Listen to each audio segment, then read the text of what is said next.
नमस्कार, जय हिंद, वंदे मातरम। आप सभी विद्यार्थियों का स्वागत है आपके अपने यूट्यूब प्लेटफॉर्म उदय एजुकेशन में। विद्यार्थियों, आज के इस वीडियो में लेके आया हूँ कक्षा 9वीं का अर्धवार्षिक परीक्षा की दृष्टि से इम्पोर्टेंट स्वास्थ्य एवं शारीरिक शिक्षा का पेपर, जो कि आपके 16 दिसंबर को होने वाला है। उसकी दृष्टि से वेरी मोस्ट इम्पोर्टेंट ये प्रश्न पत्र रहने वाला है। और विद्यार्थियों, इस प्रश्न पत्र को आपने पूरा अंत तक देख लिया तो मैं 100% श्योर हूँ कि आपको सबसे बेस्ट स्कोर करने से कोई भी नहीं रोक सकता है। वेरी मोस्ट इम्पोर्टेंट ये प्रश्न पत्र रहेगा, तो इसे आप अंत तक देखें। हो सके तो आपके मित्र तक शेयर भी करें, क्योंकि ज़्यादातर विद्यार्थी हैं उनके पास में किताब तक नहीं है। तो ऐसे में आप जो स्वास्थ्य एवं शारीरिक शिक्षा है वो ज़्यादातर यूट्यूब के भरोसे ही देते हैं, मुझे भी पता है इस बात का। तो मैं वेरी मोस्ट इम्पोर्टेंट जो प्रश्न पत्र बन रहा है उन्हीं को लेकर आया हूँ, और ये प्रश्न पत्र आपके एग्ज़ाम में बिल्कुल ऐसा ही देखने को मिलने वाला है। तो विद्यार्थियों, वीडियो को अंत तक देखिएगा। आप इस वीडियो को कहाँ से देख रहे हैं कमेंट करके अपना और अपने ज़िले का नाम ज़रूर लिखिएगा। आपका नाम लिखना है, फिर उसके बाद में आपके ज़िले का नाम लिखना है, ताकि मुझे पता चल सके कहाँ से विद्यार्थी इस वीडियो को देख रहे हैं। चलिए आज के इस वीडियो की शुरुआत करते हैं। पहला प्रश्न, 13 से 18 वर्ष तक की अवस्था को कहा जाता है? किशोरावस्था, बाल्यावस्था, वृद्धावस्था, उपयुक्त सभी। तो विद्यार्थियों, इन्हें कहते हैं किशोरावस्था। क्या कहते हैं? किशोरावस्था, जो कि 13 से लेकर 18 वर्ष की आयु की होती है। बाल्यावस्था, ये जो छोटी उम्र होती है वो बाल्यावस्था होती है। वृद्धावस्था, जिनकी उम्र 60 से ऊपर हो तो वृद्धावस्था कहलाती है। ये भी आप ध्यान रखना। फिर उसके बाद में दूसरा प्रश्न है, स्वस्थ शरीर में स्वस्थ आत्मा निवास करती है, ये किसने कहा था? तो अपने ऑप्शन के हिसाब से तो इसमें अरस्तु रहेगा। लगभग अरस्तु ने भी ऐसा कहा था। बाकी स्वामी विवेकानंद ने ऐसा कहा था। किसने कहा था? स्वामी विवेकानंद ने। लेकिन अपने ऑप्शन में है नहीं, तो इसलिए अरस्तु ने भी ऐसा कहा था, अरस्तु रहेगा इसमें। अगला प्रश्न है, स्कर्वी रोग किस विटामिन की कमी से होता है? स्कर्वी रोग कौन सी विटामिन की कमी से होता है विद्यार्थियों? तो इसमें सही आंसर रहेगा विटामिन सी की कमी से स्कर्वी होता है। चौथा प्रश्न है, कृत्रिम श्वास की विधियाँ कौन कौन सी हैं? तो कृत्रिम श्वास की विधियाँ कौन कौन सी हैं विद्यार्थियों? इसमें आपको अपने हिसाब से आंसर चॉइस करना है। मैं इसमें कन्फ्यूज़ हूँ। वैसे कृत्रिम श्वास है वो वेंटिलेटर से दिया जाता है।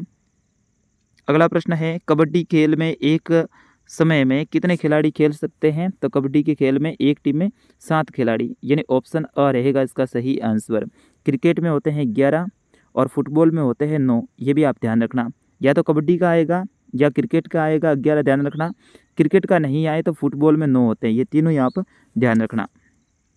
फिर उसके बाद में अगला प्रश्न है, खेलों की जनन किसे कहा जाता है? यानी खेलों की जननी किसे कहा जाता है?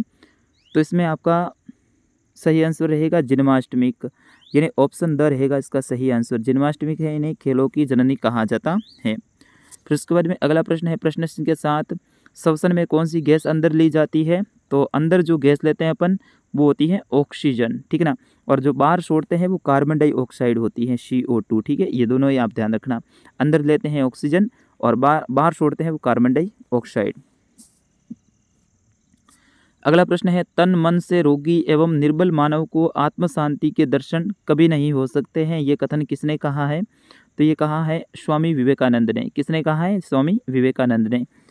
और यहाँ पे देखना गैस से संबंधित प्रश्न आया है, तो ऑक्सीजन है वो CO2 को खाता है और O2 को छोड़ता है, ये भी आप ध्यान रखना। फिर उसके बाद में 9वां प्रश्न है, तीव्र विकास व वृद्धि की अवस्था कौन सी है? वेरी मोस्ट इम्पोर्टेंट, तीव्र विकास एवं वृद्धि की अवस्था कौन सी है विद्यार्थियों? तो वो होती है किशोरावस्था। कौन सी होती है? किशोरावस्था। किशोरावस्था कब होती है? 13 से लेकर 18 या फिर 19 तक, ठीक है। फिर उसके बाद में अगला प्रश्न है, मुर्गा साल शरीर के किस भाग का व्यायाम है? तो मुर्गा साल यानी आपको जो सर स्कूल में कभी कभी मुर्गे बनाते हैं तो वो मुर्गा साल है। और ये किस भाग का व्यायाम है? तो इसमें देखिए शरीर के सभी अंगों का व्यायाम होता है इसमें। इस व्यायाम में छात्र हाथों को पाँवों से निकालकर आगे की ओर आते हैं और हाथों से दोनों कानों को पकड़ लेते हैं। इससे छात्रों की स्थिति मुर्गे की तरह हो जाती है, इसीलिए इसे मुर्गा साल कहते हैं। आपको नहीं बोलते हैं कि मुर्गा बन जा, तो वो मुर्गा साल वही। अगला प्रश्न है, प्राणायाम क्या है? तो विद्यार्थियों, प्राणायाम श्वास पर केंद्रित करने का एक यौगिक अभ्यास है। किस पर? श्वास पर केंद्रित करने का एक यौगिक अभ्यास है। फिर उसके बाद में अगला प्रश्न है प्रश्न संख्या 12, स्वास्थ्य के संबंध में अरस्तु का कथन बताइए।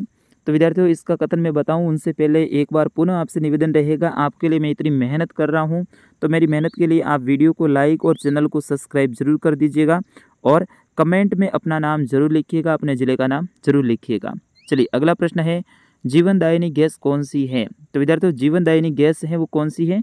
ऑक्सीजन है। कौन सी है? ऑक्सीजन। ठीक है, O2, जिसको शॉर्ट में O2 लिखते हैं और ऑक्सीजन बोलते हैं। फिर उसके बाद में अगला प्रश्न है विटामिन ए प्राप्ति के मुख्य स्रोत कौन कौन से हैं? खूब सारे हैं विद्यार्थियों विटामिन ए की प्राप्ति के लिए।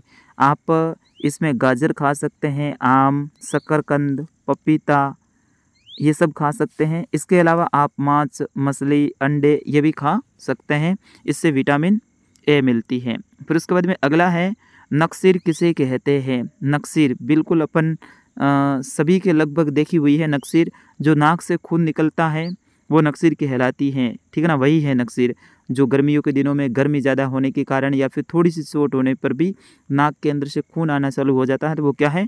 नक्सीर है। अगला है समस्त खेलों की जननी किसे कहा जाता है? तो दोबारा से घूम फिर के प्रश्न आ रहा है, समस्त खेलों की जननी भी जन्माष्टमी को ही कहा जाता है। ठीक है, फिर उसके बाद में अगला प्रश्न है प्रश्न संख्या 17, शारीरिक शिक्षा का उद्देश्य बताइए। तो शारीरिक शिक्षा का उद्देश्य क्या है वो आपको बताना है। इससे शरीर का शारीरिक, मानसिक और बौद्धिक विकास करना। ठीक है ना, शारीरिक शिक्षा का उद्देश्य है व्यक्ति को स्वास्थ्य के प्रति जागरूक करना। व्यक्ति को स्वास्थ्य के प्रति जागरूक करना। अगला प्रश्न है किशोरावस्था की विशेषता लिखिए। किशोरावस्था यह अवस्था 13 से 18 वर्ष की आयु में होती है। इसमें शरीर में काफ़ी ज़्यादा बदलाव होते हैं, आवाज़ में भारीपन आना, शरीर में तीव्र वृद्धि होना, ठीक है, और जनांग अंग है उनका विकास होना, कई सारे जो इसमें शारीरिक बदलाव आते हैं। फिर उसके बाद में अगला प्रश्न है योग को परिभाषित कीजिए। ये बार बार प्रश्न आ रहा है, ये भी मोस्ट इम्पोर्टेंट है। योग एक आध्यात्मिक अनुशासन है जो मन शरीर के बीच सामंजस्य स्थापित करने पर ध्यान केंद्रित करता है। योग शब्द संस्कृत के युज शब्द से बना है जिसका अर्थ होता है जोड़ना। योग का मतलब होता है जोड़ना। फिर उसके बाद में अगला प्रश्न है स्वास्थ्य का मानव जीवन में महत्व है वो बताना है। यानी स्वास्थ्य है उसका मानव जीवन में क्या महत्व है? तो सबसे ज़्यादा मानव जीवन में स्वास्थ्य का ही महत्व है। अगर व्यक्ति स्वस्थ रहेगा तो अपने सारे काम है वो आराम से करेगा, हर काम में उसका मन लगेगा। और अगर व्यक्ति अस्वस्थ है तो उनको कोई भी काम में मन नहीं लगेगा। और इस तरह से आप इसमें बता सकते हैं। 21वां प्रश्न है प्राथमिक चिकित्सा क्या है? अवधारणा स्पष्ट कीजिए। तो प्राथमिक चिकित्सा वह चिकित्सा होती है जिसमें जो कोई भी व्यक्ति दुर्घटनाग्रस्त घायल हैं तो उनको तुरंत जो चिकित्सा सुविधाएं दी जाती हैं तो वो प्राथमिक चिकित्सा कहलाती है। फिर उसके बाद में अगला है सामान्य खेल व साधनिक खेलों में अंतर बताइए। ठीक है ना, सामान्य खेल जो कि कम साधनों के साथ में खेले जाते हैं, आमतौर पे जो प्राचीन जो खेल होते हैं वो सामान्य खेल हैं।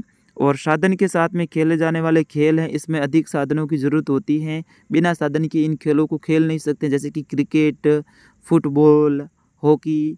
ठीक है ना, इसको बिना साधनों के खेल नहीं सकते हैं। जबकि कबड्डी है ये एक प्रकार का सामान्य खेल है, बिना साधनों के साथ में अपन खेल सकते हैं।